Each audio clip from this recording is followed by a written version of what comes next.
बिस्मिल्लाहिर्रहमानिर्रहीम। अस्सलाम वालेकुम डियर स्टूडेंट्स, मैं हूं मोहम्मद अवैस खान, आपका फिज़िक्स टीचर।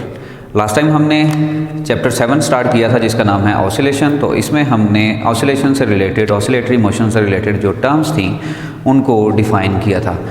अभी का हमारा जो टॉपिक है that is simple harmonic motion. Simple harmonic motion क्या है?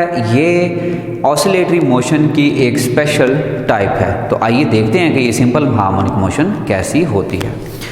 तो स्टूडेंट्स, इसमें ज़रा ये देखिएगा कि सपोज मैंने ये यहाँ आपके सामने एक स्प्रिंग ड्रॉ किया है जिसके साथ मैंने एक मैस अटैच किया है। मैस है जी हमारे पास m, और इसे मैंने एक स्प्रिंग के साथ अटैच कर दिया है और इसे मैंने रखा है एक ऐसी सरफेस पे जो कि फ्रिक्शनलेस है। फ्रिक्शनलेस सरफेस पे अब ये स्प्रिंग जो है ये ऑसिलेट कर सकता है। अब ज़रा आप देखें इसे कि इस मैस स्प्रिंग सिस्टम को अगर मैं यहाँ से स्ट्रेच करता हूँ और स्ट्रेच करके मैं इसे ले जाता हूँ पॉइंट A तक, तो मैंने जो इसे डिस्टेंस कवर करवाया है यहाँ पे, मैं उसे कह लेता हूँ कि ये जो डिस्टेंस कवर है दैट इज़ x। तो मैं यहाँ पर ये कह सकता हूँ कि जितनी फोर्स मैंने यहाँ पर अप्लाई की है, फोर्स अप्लाइड, वो डायरेक्टली प्रोपोर्शनल है x के, यानी डिस्टेंस के जितना मैंने इसे स्ट्रेच किया है। देखिए ज़रा, इमेजिन कीजिए स्टूडेंट्स कि आपके पास एक स्प्रिंग है और आप इस स्प्रिंग को स्ट्रेच करते हैं, तो आप इस नतीजे पे पहुंचेंगे कि जैसे जैसे आप इसे स्ट्रेच करते जाएंगे, यानी इसका डिस्टेंस बढ़ाते जाएंगे, इससे ज़्यादा डिस्टेंस के लिए आप स्ट्रेच करेंगे तो आपको ज़्यादा फोर्स लगाना पड़ेगी। तो इसे मैंने इसलिए लिख दिया कि ये जो अप्लाइड फोर्स है that is directly proportional to x।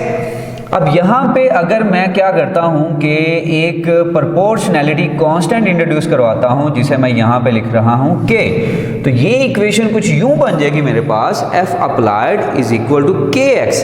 अब यहाँ पे अगर मैं k की बात करूँ कि ये k क्या है, तो k स्टूडेंट्स एक प्रोपोर्शनैलिटी कांस्टेंट है जिसकी वैल्यू हम यहाँ से निकाल सकते हैं F applied divided by x, यानी फोर्स पर यूनिट लेंथ हम इसे डिफाइन कर सकते हैं। This is the force per unit length.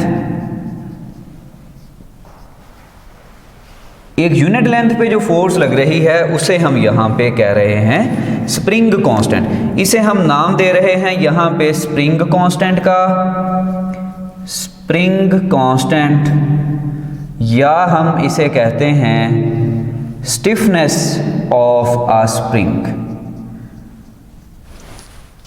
तो स्टिफनेस या स्प्रिंग कांस्टेंट को हम डिफाइन स्टूडेंट्स यहाँ पे कर सकते हैं, it is the force per unit length. अब हम इसके यूनिट्स की बात करते हैं कि इसके यूनिट्स क्या होंगे। तो स्टूडेंट्स इसके यूनिट्स अगर आप देखते हैं तो देखिए फोर्स के यूनिट्स क्या हैं, न्यूटन, और डिस्टेंस के यूनिट्स क्या होते हैं, लेंथ के यूनिट्स मीटर। तो हमारे पास इसके यूनिट्स बन जाएंगे न्यूटन पर मीटर। और स्टूडेंट्स ये याद रखिएगा कि ये जो न्यूटन पर मीटर यूनिट्स हैं ये सरफेस टेंशन के भी होते थे। सरफेस टेंशन जो आप प्रीवियसली पढ़ चुके हैं उसके यूनिट्स भी न्यूटन पर मीटर होते हैं। तो अगर हमसे कभी MCQs में ये पूछा जाए कि which of the following quantities have the same units, तो इसमें ज़रा देख लें आपके स्प्रिंग कांस्टेंट या स्टिफनेस और सरफेस टेंशन इनके सेम यूनिट्स होंगे। अब स्प्रिंग कांस्टेंट की डिपेंडेंस की बात करके हम इस टॉपिक को आगे बढ़ाते हैं। स्प्रिंग कांस्टेंट की जो डिपेंडेंस है स्टूडेंट्स, ये किन दो चीज़ों पर होती है, किन चीज़ों पर? तो देखते हैं कि इसकी डिपेंडेंस किन किन चीज़ों पर है। तो मैं सबसे पहले लिखता हूँ यहाँ पर कि ये जो स्प्रिंग कांस्टेंट है ये डिपेंड करता है नेचर ऑफ द मटेरियल, कि मटेरियल स्टूडेंट्स कौन सा यूज़ हो रहा है। सपोज कि हम यहाँ पर बात कर लेते हैं स्टील की, कि एक स्प्रिंग स्टील का बना हुआ है और एक स्प्रिंग हमारे पास सॉफ्ट आयरन का बना हुआ है, तो दोनों में से किसको खींचना इजी होगा। तो इस बेस पे भी हम इस स्प्रिंग कांस्टेंट को बता सकते हैं, स्प्रिंग कांस्टेंट के बारे में, कि जो स्प्रिंग कांस्टेंट है इसकी वैल्यू ज़्यादा किस केस में होगी। तो जाहिर सी बात है कि स्टील के केस में इसकी वैल्यू ज़्यादा होगी। कि हमें इसे हम इस तरह से भी डिफाइन कर सकते हैं, इस तरह से भी डिस्क्राइब कर सकते हैं कि कितनी फोर्स हमें लगाना पड़ेगी 1 मीटर या 1 सेंटीमीटर तक इसे एक्सटेंड करने के लिए, तो वो डिफाइन करेगा कि स्प्रिंग कांस्टेंट की वैल्यू क्या होगी। तो यहाँ पे नेचर ऑफ द मटेरियल का तो हमें पता चल गया। सेकेंडली हम यहाँ पे बात कर लेते हैं कि ये डिपेंड करता है सिस्टम ऑफ यूनिट्स पे भी। सिस्टम ऑफ यूनिट्स, कि हम यूनिट्स इसके कौन से ले रहे हैं। यानी यहाँ पे जैसे मैंने न्यूटन पर मीटर लिया, इसे मैं डाइन पर सेंटीमीटर अगर लेता तो ये इसकी वैल्यू इस पे भी डिपेंड कर सकती है। इसके बाद हम बात कर लेते हैं थर्डली कि इसकी वैल्यू डिपेंड करती है लेंथ ऑफ द स्प्रिंग पे भी। लेंथ ऑफ स्प्रिंग की लेंथ जितनी ज़्यादा होगी स्टूडेंट्स उतनी के की वैल्यू कम होगी। तो मैं यहाँ पे लिख सकता हूँ कि के जो है ये इन्वर्सली प्रोपोर्शनल होता है to the length of the spring. इसके बाद अगर मैं बात कर लूँ फोर्थली, तो ये होगा जी इसकी dependence area of cross section of the wire. Area of cross section of the wire पे भी ये डिपेंड करता है। स्टूडेंट्स ये बात यहाँ पे आप याद रखिएगा ज़रूर कि यहाँ पे मैंने area of cross section of wire लिखा है। वायर यानी जिस वायर का ये स्प्रिंग बना हुआ है, ये एरिया ऑफ द स्प्रिंग नहीं है कि स्प्रिंग कितना चौड़ा है। स्प्रिंग जिस वायर का बना हुआ है हमने उसका एरिया ऑफ क्रॉस सेक्शन यहाँ पे कंसीडर करना है। तो एरिया अगर उसका कंसीडर कर रहे हैं तो इसका मतलब उसका रेडियस भी कंसीडर कर सकते हैं, उसका डायमीटर भी कंसीडर कर सकते हैं। तो मैं यहाँ पे लिख रहा हूँ कि जितना वो जो हम यूज़ कर रहे हैं वायर, उसका एरिया ऑफ क्रॉस सेक्शन जितना ज़्यादा होगा स्टूडेंट्स उतना ही स्प्रिंग कांस्टेंट की वैल्यू ज़्यादा होगी, और जितना एरिया ज़्यादा होगा इसका मतलब है उतना ही रेडियस ज़्यादा होगा। तो आर स्क्वायर के मैं डायरेक्टली प्रोपोर्शनल लिख सकता हूँ और डी स्क्वायर के भी मैं डायरेक्टली प्रोपोर्शनल लिख सकता हूँ कि अगर जितना भी डायमीटर वायर का इंक्रीज़ होगा या रेडियस इसका इंक्रीज़ होगा वायर का, या area of the cross section increase होगा, उसकी वजह से जो हमारा स्प्रिंग कांस्टेंट है इसकी वैल्यू भी इंक्रीज होती जाएगी। तो अब हम चलते हैं नेक्स्ट कि जब हम इस स्प्रिंग को स्ट्रेच कर रहे थे स्टूडेंट्स, तो हम जितनी फोर्स इस पर लगा रहे थे इसे एक्सटेंड करने के लिए, उतनी ही फोर्स हमारे हाथ पर ऑपोजिट डायरेक्शन में भी लग रही थी। तो उस फोर्स को जो इसे वापस लाना चाह रही है उस फोर्स को हम रीस्टोरिंग फोर्स कहते हैं। रीस्टोरिंग फोर्स जो है स्टूडेंट्स, ये हमारे पास, ये मैं इसे लिख रहा हूँ रीस्टोरिंग फोर्स। ये स्टूडेंट्स अगर हम न्यूटन्स थर्ड लॉ की बात करें तो न्यूटन्स थर्ड लॉ के मुताबिक action and reaction are equal in magnitude but opposite in direction.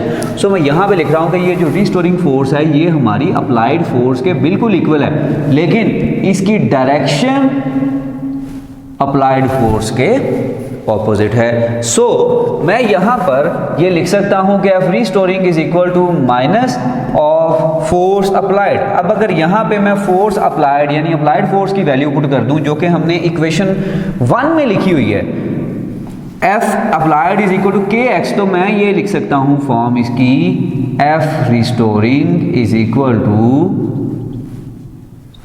Minus K X. तो ये हमारे पास रिस्टोरिंग फोर्स आ गई जिसमें हमने इसे इक्वल लिखा है माइनस के एक्स के। अब स्टूडेंट्स अगर आप देखें यहाँ पे कि के क्या है, एक प्रोपोर्शनैलिटी कांस्टेंट है। तो कांस्टेंट है अगर, तो कांस्टेंट को यहाँ से अगर हटाएंगे स्टूडेंट्स तो क्या बचेगा हमारे पास, एफ रीस्टोरिंग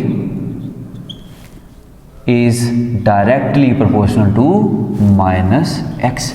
इसका मतलब ये हुआ कि रीस्टोरिंग फोर्स जो है ये डायरेक्टली प्रोपोर्शनल है एक्स के, यानी displacement from the mean position के ये डायरेक्टली प्रोपोर्शनल है, लेकिन साथ में नेगेटिव साइन हमें ये बता रहा है कि ये डिस्प्लेसमेंट की ऑपोजिट डायरेक्शन में है। तो अब ज़रा देखिए यहाँ पे एक कन्फ्यूजन जो हमें आगे पेश आ सकती है, मैं उसको यहाँ पे एक्सप्लेन करना चाहूँगा कि ये जो यहाँ पर मैंने बात की है कि F is directly proportional to minus X, यानी रीस्टोरिंग फोर्स जो है ये डिस्प्लेसमेंट की ऑपोजिट डायरेक्शन में रहती है और उसके है भी ये डायरेक्टली प्रोपोर्शनल। तो यहाँ पे अगर हम देखें कि क्या ये रीस्टोरिंग फोर्स हमेशा डिस्प्लेसमेंट के ऑपोजिट डायरेक्शन में रहेगी या कहीं पर ये सेम डायरेक्शन में भी होगी और कहीं पर ये ऑपोजिट डायरेक्शन में होगी। तो आइए देखते हैं। ज़रा देखिएगा यहाँ पे कन्फ्यूजन ये बन सकती है कि जब मैंने एक स्प्रिंग को स्ट्रेच किया स्टूडेंट्स राइट वर्ड्स, और यहाँ पे अगर मैं देखता हूँ तो रीस्टोरिंग फोर्स की डायरेक्शन है towards the mean position. Restoring force के लिए अब याद रखिएगा स्टूडेंट्स के इसकी डायरेक्शन हमेशा मीन पोजीशन की तरफ रहती है। तो जब मैंने इसे ऐसे स्ट्रेच किया तो मीन पोजीशन की डायरेक्शन तो थी किस तरह, रीस्टोरिंग फोर्स की तो डायरेक्शन थी मीन पोजीशन की तरफ, और डिस्प्लेसमेंट हमने कवर करवाया था राइट वर्ड्स, यानी डिस्प्लेसमेंट इस डायरेक्शन में था और रीस्टोरिंग फोर्स उसकी ऑपोजिट डायरेक्शन में थी। यहाँ तक तो ये बात ठीक है, लेकिन जैसे ही हम इस स्प्रिंग को छोड़ेंगे, जैसे ही हम इस स्प्रिंग को छोड़ेंगे तो रीस्टोरिंग फोर्स की डायरेक्शन तो टूवर्ड्स द मीन पोजीशन ही रहेगी, लेकिन डिस्प्लेसमेंट के लिए हम शायद ये सोचते हैं कि अब जो मैस है वो मूव कर रहा है towards the mean position, so displacement की डायरेक्शन जो है वो मीन पोजीशन की तरफ होगी। तो जब डिस्प्लेसमेंट की डायरेक्शन भी मीन पोजीशन की तरफ है और रीस्टोरिंग फोर्स की डायरेक्शन भी मीन पोजीशन की तरफ है, तो इसका मतलब है कि ये दोनों फिर ऑपोजिट डायरेक्शन में तो नहीं है। तो फिर ये फार्मूला हम कैसे लिख सकते हैं, F restoring is directly proportional to -x। इसका मतलब तो ये है कि ये हमेशा इसके ऑपोजिट डायरेक्शन में रहेगा। इसका मतलब है कि हम यहाँ पे किसी मिसकंसेप्शन का शिकार हो गए हैं। तो स्टूडेंट्स देखिए, जब हम डिस्प्लेसमेंट की बात करते हैं तो displacement from the mean position लेते हैं। तो इसका मतलब है कि डिस्प्लेसमेंट की जो डायरेक्शन होगी वो शुरू ही मीन पोजीशन से होगी, मीन पोजीशन से। यानी कि जब ये ऑब्जेक्ट, जब ये स्प्रिंग वापस आ रहा होगा towards the mean position, displacement की डायरेक्शन अब भी फ्रॉम द मीन पोजीशन होगी। फ्रॉम द मीन पोजीशन का मतलब स्टूडेंट्स ये है कि फ्रॉम द मीन पोजीशन है तो फिर ये टूवर्ड्स द एक्सट्रीम पोजीशन होगी। तो डिस्प्लेसमेंट की डायरेक्शन जो है ये फिक्स्ड है, इसने मीन पोजीशन से एक्सट्रीम पोजीशन की तरफ ही रहना है। और रीस्टोरिंग फोर्स की भी बात करें अगर, तो उसकी डायरेक्शन भी फिक्स्ड है कि उसने किस तरफ रहना है, टूवर्ड्स दी मीन पोजीशन। तो इनकी डायरेक्शन हमेशा एक दूसरे के ऑपोजिट रहेगी। तो ये इस बात में कभी भी आपने कंफ्यूज नहीं होना स्टूडेंट्स। याद रखना है कि रीस्टोरिंग फोर्स हमेशा हर पॉइंट पर डिस्प्लेसमेंट की ऑपोजिट डायरेक्शन में होती है। तो ये restoring force directly proportional to -x हमने एक्सप्लेन किया। अब बात करते हैं स्टूडेंट्स, इस इक्वेशन को अगर मैं फर्दर आगे लिखूं कि हम ये जानते हैं कि न्यूटन से सेकंड लॉ के मुताबिक जो फोर्स है स्टूडेंट्स वो इक्वल होती है ma के, और ये इक्वेशन इसी तरह से लिखे रहने दें -kx। तो यहाँ पे हम इसे लिख सकते हैं a is equal to -k, m यहाँ पे मल्टीप्लाई हो रहा है, इस साइड पे आके स्टूडेंट्स डिवाइड हो जाएगा। तो ये बनेगी हमारे पास form a directly a is equal to -k और m इंटू x। तो मैं इसे वेक्टर फॉर्म में भी लिख सकता हूँ इस तरह से कुछ, a is equal to -k और m इंटू x। अब ज़रा देखिए स्टूडेंट्स, यहाँ पे भी उसी तरह से कि ये k और m ये दोनों ही कांस्टेंट हैं, तो मैं इन दोनों को अगर as a proportionality constant deal करता हूँ तो इसका मतलब स्टूडेंट्स ये होगा कि इस कांस्टेंट को यहाँ से अगर हम हटाएंगे तो ये बाकी बचेगा हमारे पास a directly proportional to -x। इसका मतलब है कि एक्सलेशन जो है ये भी directly proportional to the x है, और इसकी डायरेक्शन हमेशा इसके एक्सलेशन की डायरेक्शन डिस्प्लेसमेंट की ऑपोजिट डायरेक्शन में रहेगी, जैसा कि रीस्टोरिंग फोर्स। इसी तरह से अगर हम यहाँ पे रीस्टोरिंग फोर्स और एक्सेलरेशन के दरमियान और डिस्प्लेसमेंट के दरमियान अगर हम ग्राफ बनाना चाहते हैं, यहाँ पे मैं ले लेता हूँ रीस्टोरिंग फोर्स और यहाँ पे एक्स एक्सिस के लॉन्ग मैं ले लेता हूँ डिस्प्लेसमेंट। तो स्टूडेंट्स देखिए, जब रीस्टोरिंग फोर्स हमारे पास पॉजिटिव है तो डिस्प्लेसमेंट नेगेटिव है, और इसके अगर मैं कन्वर्स बात करूँ कि अगर डिस्प्लेसमेंट पॉजिटिव होगा तो रीस्टोरिंग फोर्स क्या होगी, नेगेटिव। तो हमें ये आपके सामने मैंने 4 क्वाड्रेंट्स बनाए। ये यहाँ पे आप देख सकते हैं कि ये जो हमारे पास फर्स्ट क्वाड्रेंट है इसमें दोनों पॉजिटिव होते हैं, एक्स भी और वाई भी।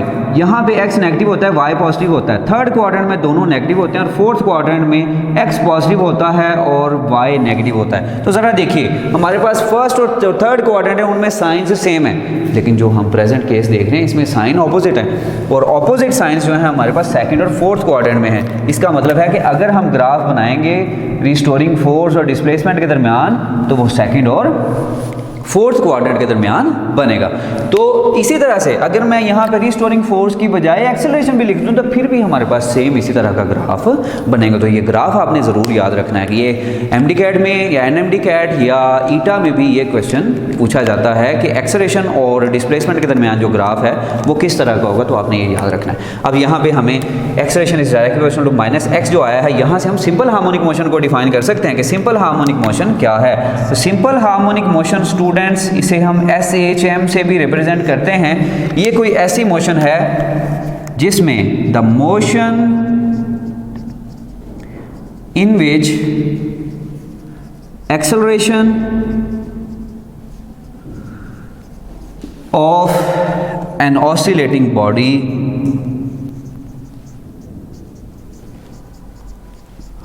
is directly proportional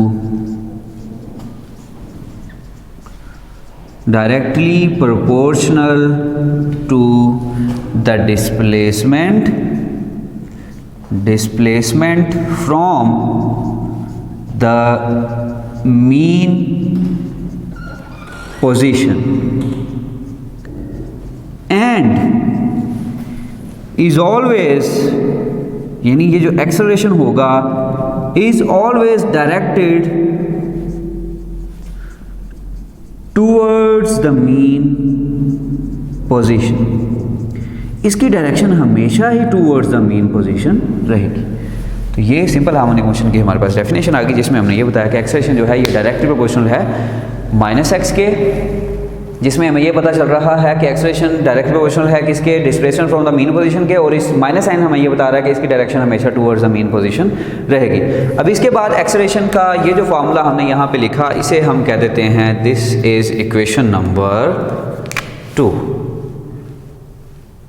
अब इस इक्वेशन नंबर 2 का हम कुछ फर्दर इसका सोल्यूशन हम देखेंगे, लेकिन उससे पहले हमें एक फार्मूला याद रखना है जो कि हमने चैप्टर 5 में पढ़ा था कि एक्सेलरेशन जो है ये इक्वल है v²/r के, यानी सेंटीमीटर एक्सेलरेशन जिसमें हमने पढ़ा था, और इसकी दूसरी फॉर्म हमने पढ़ी थी r⍵² या ω²r। और इसे जब हमने वेक्टर फॉर्म में स्टूडेंट्स लिखा था तो वेक्टर फॉर्म में हमने इसे कुछ यूँ लिखा था, a = ω²r। ये इसकी वेक्टर फॉर्म थी। अब अगर हम यहाँ पे देखें इस कंडीशन के मुताबिक, तो ये जो एक्सेलरेशन है ये हमारे पास बचता है -ω²। अब r नहीं है यहाँ पे, बल्कि जो डिस्प्लेसमेंट है ये हमारे पास x है। तो ये मेरे पास एक नई इक्वेशन आ गई जिसका नाम मैंने रख लिया इक्वेशन 3। तो इक्वेशन 3 और इक्वेशन 2 को अगर हम कंपेयर करें तो हमारे पास स्टूडेंट्स ये फॉर्म बनेगी -ω²x -k/m × x। तो इसमें ज़रा देखिए माइनस माइनस से स्टूडेंट्स कैंसिल होगा और x से कैंसिल हो जाएगा। बाकी जो हमारे पास बचेगा दैट विल बी ω²k/m। तो यहाँ पे अगर मैं इसका स्क्वायर रूट लेता हूँ तो ये आता है मेरे पास ±√k/m। लेकिन यहाँ पे अब हमने देखना है कि ये जो ओमेगा है इसे हमने कहा था कि ये एंगुलर फ्रीक्वेंसी है, और फ्रीक्वेंसी तादाद होती है, तादाद कभी भी नेगेटिव नहीं होती। सो हम यहाँ पे जो स्क्वायर रूट लेंगे वो सिर्फ और सिर्फ पॉजिटिव स्क्वायर रूट लेंगे। तो मैं यहाँ पे ओमेगा की वैल्यू लिख दूंगा, दिस इज ω = k/m²। अब ये फॉर्मूला जो है बड़ा ही इंपॉर्टेंट है, इससे हम एक मैथ्स सिस्टम की भी और इसी तरह से सिंपल पेंडुलम की फ्रीक्वेंसी और टाइम पीरियड भी फाइंड कर सकेंगे। जैसे अगर मैं यहाँ पे लिखता हूँ time period of a maths system, तो टाइम पीरियड के लिए हमारे पास फॉर्मूला होता है 2π/ω। तो ज़रा देखिएगा ओमेगा की वैल्यू अगर हम यहाँ पे पुट करते हैं स्टूडेंट्स, तो ये वैल्यू हमारे पास आ जाएगी t = 2πm/k²। इसी तरह से अगर मैं यहाँ से फ्रीक्वेंसी लेता हूँ तो फ्रीक्वेंसी है स्टूडेंट्स 1/t। तो ये बन गया हमारे पास 1/2π, यानी 2π को उल्टा लेंगे और m/k जो है इसे उल्टाएंगे तो ये k/m² बन जाएगा। तो ये हमारे पास फ्रीक्वेंसी के लिए फॉर्मूला आ जाएगा। तो यहाँ से देख लें फ्रीक्वेंसी और टाइम पीरियड की जो डिपेंडेंस है एक मैथ स्प्रिंग सिस्टम की, वो दो चीज़ों पर है, यहाँ पे मैथ पे और इसके स्प्रिंग कांस्टेंट पे। अगर स्प्रिंग कांस्टेंट इंक्रीज होगा तो टाइम पीरियड कम हो जाएगा। टाइम पीरियड कम होने का मतलब है कि जो ऑसिलेशंस हैं वो फास्टर हो जाएंगी, पहले से तेज़ हो जाएंगी। और अगर हम k की वैल्यू को कम कर देंगे तो टाइम पीरियड की वैल्यू इंक्रीज हो जाएगी। टाइम पीरियड की वैल्यू इंक्रीज होने का मतलब है कि ये अब स्लोली वाइब्रेट करेगा।